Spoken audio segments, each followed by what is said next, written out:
भारतीय जनता पार्टीच्या माध्यमातून तिकीट घेण्यासाठी एक खूप मोठा असा प्रतिसाद शहरामध्ये आपल्याला पाहायला मिळतोय. आपण पाहताय की काँग्रेसचे अनेक नेते हे भारतीय जनता पार्टीमध्ये प्रवेश करू इच्छित आहेत आणि म्हणून एक मोठी यादी आहे काँग्रेस पार्टीच्या महत्त्वाच्या कार्यकर्त्यांची जे भारतीय जनता पार्टीमधून थांबण्यासाठी इच्छुक आहेत.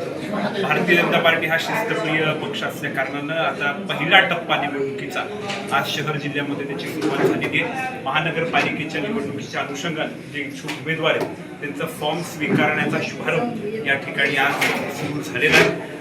आम्हाला असं वाटतं की लातूर शहरामध्ये पूर्वी जी नागरिकांमध्ये अमित देशमुखांसंदर्भात जी अजयता होती असं वाटत होतं की ते इनविन्सिबल आहे, परंतु आमच्या विधानसभेच्या निवडणुकीमध्ये ग्रामीण मधला पराभव आणि इथं दुबार मतदानावरती निवडून आलेले अमितजी या कारणानं मला वाटते की तिची अजयताचा जो संभ्रम आपल्या नागरिकांमध्ये होता तो संपुष्टात आलेला आहे. आदरणीय देवेंद्र फडणवीस साहेबांच्या नेतृत्वामध्ये महाराष्ट्रात पूर्ण सर्व स्तरांवरती प्रबळ तर फुलणारच आहे, परंतु 100% भाजपा येणाऱ्या महानगरपालिकेच्या लातूरच्या निवडणुकीमध्ये आपल्याला दिसेल असा विश्वास या पहिल्या टप्प्याच्या कार्यक्रमाच्या निमित्तानं व्यक्त करतो.